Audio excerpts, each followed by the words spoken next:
नुआ ओडिशा गठन करने समृद्ध ओडिशा गठन करने लोकंकर सरकार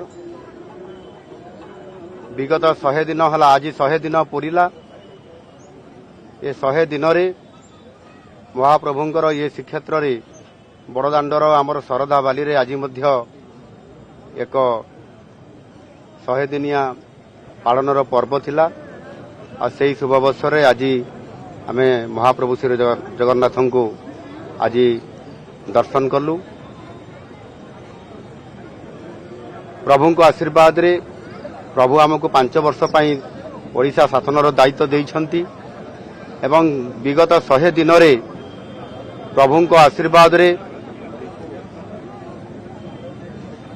अनेक कार्य संपादन हेइछि एवं लोकंकर आस्था भाजन हेइ पारिछु। लोक माने हमको आशीर्वाद करुछंती एवं लोक माने किभଳି भाबरे न्याय पाइबे ओडिशार केमिति विकास हबो एवं आगामी 5 वर्ष रे नुआ ओडिशा गठन करिवार एवं समृद्ध ओडिशा गठन करिवार जो विकासर रास्ता बाहरी ताहा आगेइबो सेतिपय महाप्रभु को निकट रे प्रार्थना करिछु। महाप्रभु निश्चित भाव में हमको आशीर्वाद करिसंती एवं आगामी दिन में ओडिशार विकास भारत वर्ष रे सर्वश्रेष्ठ हब आउ सेतिपय प्रभु को निकट रे प्रार्थना जणैछु।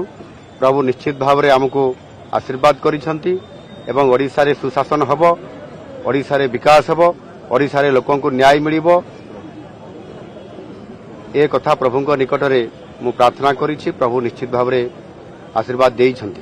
देखंतु स्पष्ट भाव में निर्वाचन पूर्वरु आम दलर शीर्ष नेतृत्व सेमाने घोषणा पत्र रे पॉलिटिकल मैनिफेस्टो रे बा आमर संकल्प पत्र रे आमे ताकू लिपिबद्ध करी लोकंक पाखु जाइतु सेतरे स्पष्ट अछि ये 5 वर्षर ये मैनिफेस्टो रे समय अनुसार आवश्यकता अनुसार ओडिशार विकास क्षेत्र में समस्त योजना गुड़िक घोषणा हब और घोषणा मध्य हेई चलीछि।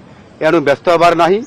प्रभु को आशीर्वाद रे ये समस्त काम यथा रीति अनुसार एवं विधानसभा रे एवं सरकार कैबिनेट रे सरकार नीति स्पष्ट भाव में समय अनुसार हेब सेथिपाई निश्चित भाव में सरकार सजाग अछंती एवं लोकंकर काम करिया पई सब बळे सरकार रेडी अछि।